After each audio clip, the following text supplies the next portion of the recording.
시작. 이 사람을 내가 아노니. 이 사람은 어떤 사람일까요? 하나님의 사람입니다. 하나님의 사람을 내가 아노니. 엘리야가 예언자로 소명을 받고 사르밧이라고 하는 곳에 가게 하셨습니다. 성 밖에 나와서 나뭇가지를 줍던 여인이 이 엘리야를 만납니다. 가루 한 움큼밖에 없었는데 그 통의 가루와 그 병의 기름이 떨어지지 아니했습니다. 공교롭게도 그 아들이 죽었습니다.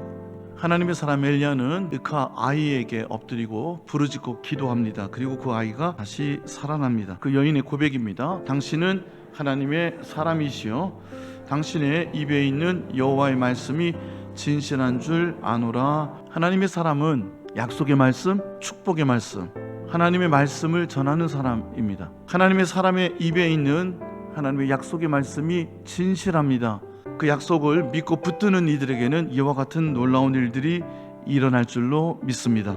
엘리사가 물 근원으로 나아가서 소금을 그 가운데에 던지며 이르되 여호와의 말씀이 내가 이 물을 고쳤으니 이로부터 다시는 죽음이나 열매 맺지 못함이 없을지니라 하셨느니라. 소금이 그 역할을 한 것이 아니고 하나님이 그 물의 근원을 고치신 것입니다. 하나님 말씀이 내가 이 물을 고쳤으니 그랬습니다. 그 분명한 약속의 말씀을 전하는 이들이 하나님의 사람입니다. 열왕기하 4장에 가난한 신학생이 죽었습니다. 그의 아내가 엘리사에게 찾아옵니다. 두 아들이 빚을 갚지 못해 종으로 팔려가게 되었습니다. 하나님의 사람 엘리사는 이렇게 묻습니다. 내 집에 무엇이 있느냐? 기름 한 그릇밖에는 없습니다. 하나님의 사람은 이웃에게 가서 빌릴 수 있는 만큼 빈 그릇을 빌리라고 권면합니다. 그릇들을 빌려오죠. 모든 그릇에 다 부어질 때까지 기름은 떨어지지 아니했습니다. 그들의 손에 있었던 것으로 하나님은 기적을 일으키셨습니다. 하나님께서는 그 약속의 말씀을 하나님의 사람을 통해서 전해 주셨습니다. 4장 9절에 오늘 본문 수넴의 여인이 등장하는데 이 여인은 귀한 여인이라고 했고요, 부유한 사람으로 보여집니다. 이 엘리사가 하나님의 사람인 것을 이 수넴 여인은 알았습니다. 여기는 하나님의 거룩한 사람, 이시 엘로힘 카도시, 하나님의 기적의, 약속의, 축복의 말씀을 전하는 사람, 그의 입술에 하나님의 진실한 말씀이, 진리의 말씀이, 빛의 말씀이 전해지는 것입니다. 그래서 이 여인은 하나님의 사람에게 음식을 대접합니다. 거처를 마련해 줍니다. 가구를 들여다주고 떠날 때마다 그곳에서 쉴 수 있게 하였습니다. 여인은 아들을 얻었고 그런데 그 아들이 죽고 말았습니다. 엘리사가 기도합니다. 부르짖고 그 아이를 고치게 됩니다. 계속 이어지는 하나님의 기적의 사건들은 길갈에 흉년이 들었습니다. 먹을 것이 없어서 아무거나 다 집어넣고 끓이다 보니까 독이 있었습니다. 그때 엘리사가 가루를 그 국에 던졌습니다. 하나님의 사람을 통해서 하나님께서 일으키시는 역사였습니다. 계속 이어집니다.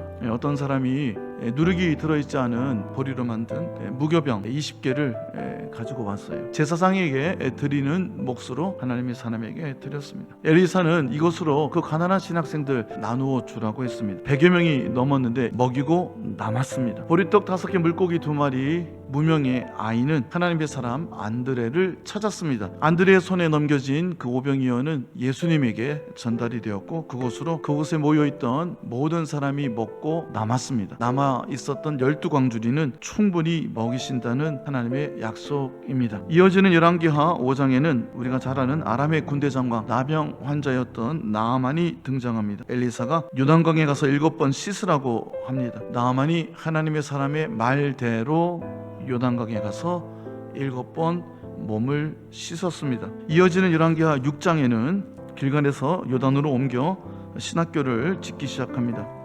그 빌려온 쇠도끼로 나무를 베고 있었는데 그만 물에 빠뜨리고야 말았습니다. 엘리사가 나뭇가지를 베어 물에 던져 쇠도끼를 떠오르게 하고 나쁜 물의 근원에 소금을 던진 것과 독이 든 국에 밀가루를 푼 것과 그리고 나뭇가지를 베어 연못에 던지는 것 공통점이 있습니다. 하나님의 사람을 통해서 하나님께서 친히 구원의 역사를 베풀어 주시는 것입니다.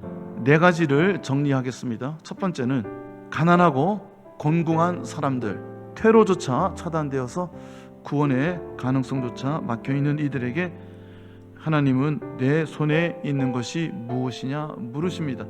가루 한 움큼, 기름 한 그릇, 심지어는 남에게서 빌려온 것, 심지어는 빈손이어도 아들이 없는 집에도 아무것도 없는 집이었지만 하나님은 하나님의 기적의 역사를 일으켜 주셨습니다. 우리의 손에 있는 것을 하나님 손으로 옮겨 드려야 합니다.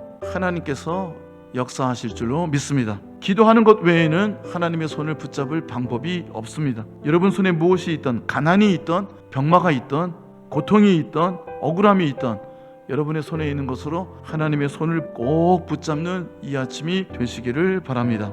두 번째는 준비된 만큼 복을 주십니다. 빌려온 빈 그릇 수만큼 채워 넘치게 하셨습니다. 기도의 습관, 기도의 훈련이 되어야 합니다. 하나님의 손을 날마다 붙잡아야 합니다. 준비된 만큼, 간절한 만큼 채우실 것입니다. 그리고 하나님이 일으키시는 기적은 충분한 기적인 줄로 믿습니다. 일용할 양식을 책임지시는 하나님, 충분한 기적을 필요한 만큼 일으키시는 하나님, 오직 하나님 한 분 외에는 없으신 것을 여러분 믿고 그 하나님의 손을 붙잡는 기도의 이 아침이 되시기를 예수님의 이름으로 축원합니다. 이 모든 일의 중심에는 하나님의 사람이 있었습니다. 이시 엘로힘, 그의 입에는 우리를 복주시고 지키시고 보호하시고 구원하시려는 하나님의 약속의 말씀이 진실되이 있었습니다. 하나님의 말씀을 전하는 이들의 영적인 권위를 인정하십시오. 그 영적 권위 앞에 여러분 순종하십시오. 그것이 여러분이 복을 받는 길입니다. 그리고 또한 여러분이 주위에 있는 하나님의 백성들이 하나님의 손을 붙잡게 하는 엘리야, 엘리사와 같은 하나님의 사람이 되십시오. 내가 먼저 하나님의 손을 붙잡아 봐야 그 손을 붙잡는 것이 어떠한 기적을 보게 되는지 증언할 수 있습니다. 하나님의 손을 붙잡게 하는 사람이 하나님의 사람입니다. 가르침을 받는 자는 말씀을 가르치는 자와 모든 좋은 것을 함께 하라. 이 말씀을 받기 위해서는 그 말씀이 전달되는 통로가 환히 열려야 합니다. 시온의 대로가 열리시기를 예수님의 이름으로 축원합니다.